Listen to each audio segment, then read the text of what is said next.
Sauerkraut for the Oktoberfest, and today I still got a lot of sauerkraut and sausages left, but I want to show you how to make German Spätzle.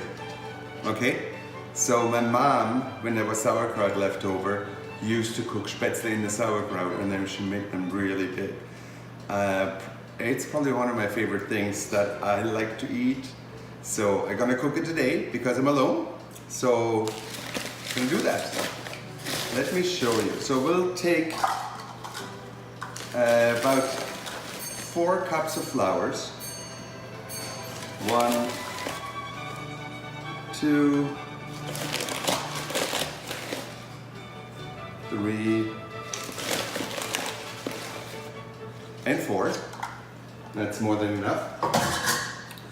Then within there, we'll build a little mound, which is basically just a little mountain or a little cave. Gonna put in there some eggs. 1, 2, 3, 4, 5, 6, and 2 extra ones, 7, 8. I like my Spätzle to be having a lot of eggs in there, so. And on top we'll put a little bit of salt, so a nice big pinch of salt. Can't go wrong with that. And nutmeg. As I put nutmeg in a lot of things, just something we do. And there's probably 2-3 pinches of nutmeg in there. Like I said, I'm not very good with this recipe-wise, but I'll leave a recipe down below in the description. Now, my mom, so usually you use, what do you call?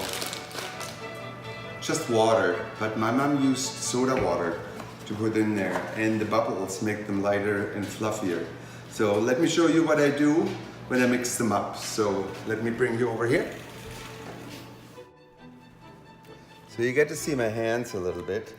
So I basically just, and my hands are clean, but I sort of start mixing it in and taking the outside in the middle.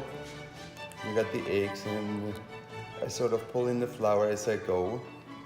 And you get lumps in there, that's pretty normal. You can put up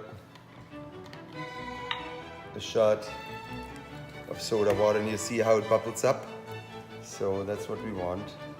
We'll mix that all up so it can go bigger. I like using my hands. It's something that my owners, when I worked in a restaurant, the owner's girlfriend, she was amazing. She came from a place where they make Spätzle in Germany, in Schwabenland, and their Spätzle are incredible. So she taught me how to make these. And my mom made them in a way too, but here I do make them with a hand. That's what I learned from my boss's girlfriend back then when I was an apprentice in a hotel. So you see, we got it all mixed up. Now, I start beating it. I'm sort of lifting under, and that sort of gets rid of everything. And as you can see,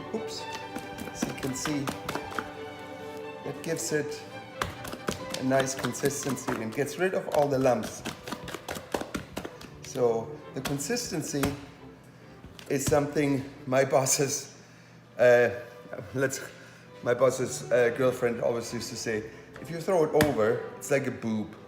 It flares up and then it deflates. But you see how that goes? This is the right consistency. And the more you do it, the better it is. So we're lifting a lot of air in there. That's it. Okay? And that's basically the batter. That's all you need to do. And let me show you what I do once it goes into the sauerkraut. So I heated up the sauerkraut from last night. It's boiling now, a little bit higher than medium heat, but I put some meat inside that I took out yesterday after it was cooked.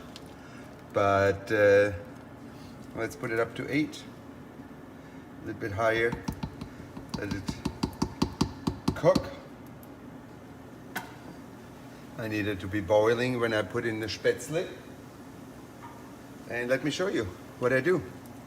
So you got Spätzle, you make the spoon wet and put it in the sauerkraut. So again, just take it here. Doesn't matter if it falls. Dunk it in, it falls off, and do it again. It's basically just a little bit like this.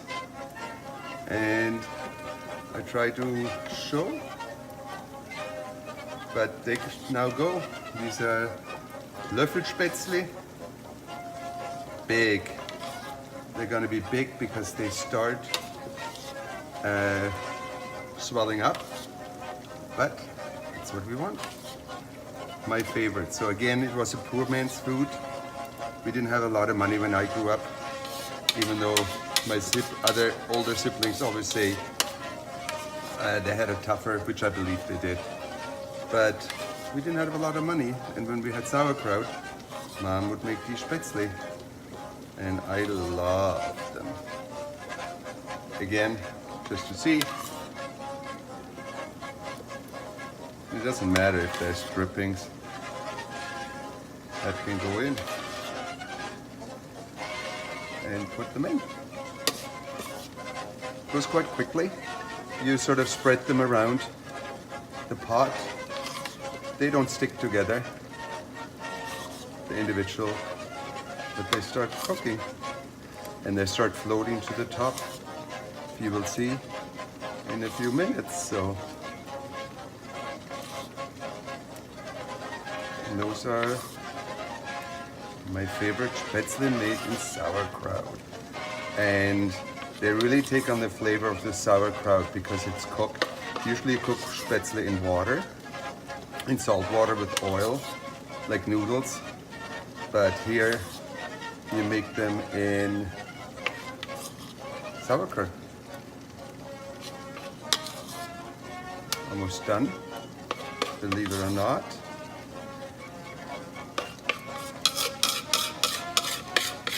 Scrape the rest out.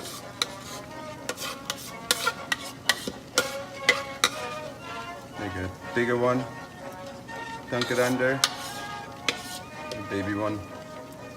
And that's it. See how quickly that went?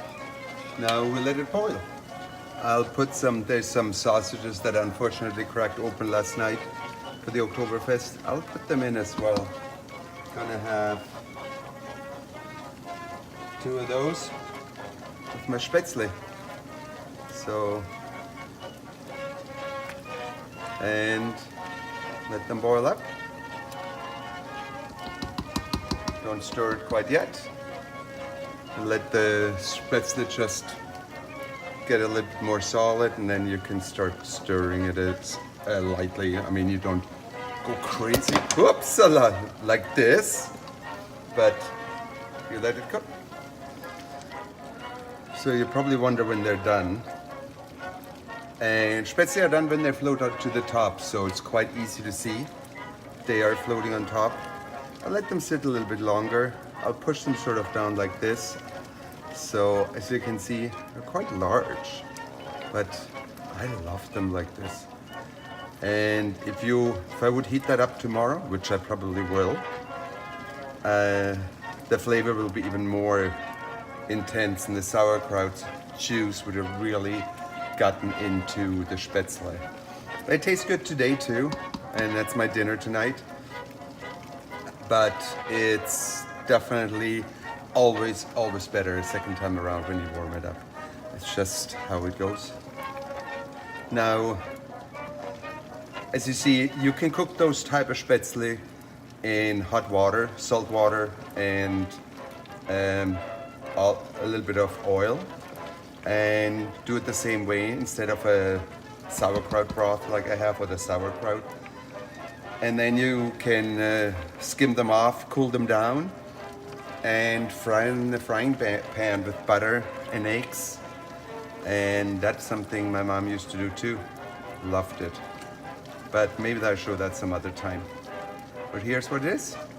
So I'll let it cook another 5 minutes on lower heat and enjoy dinner.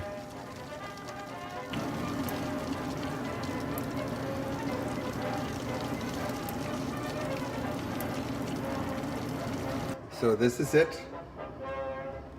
Spätzle are done. I turned it off. Let it sit for a little and enjoy dinner. There we go. There's dinner. Put the sausages and the Spätzle in there with some sauerkraut.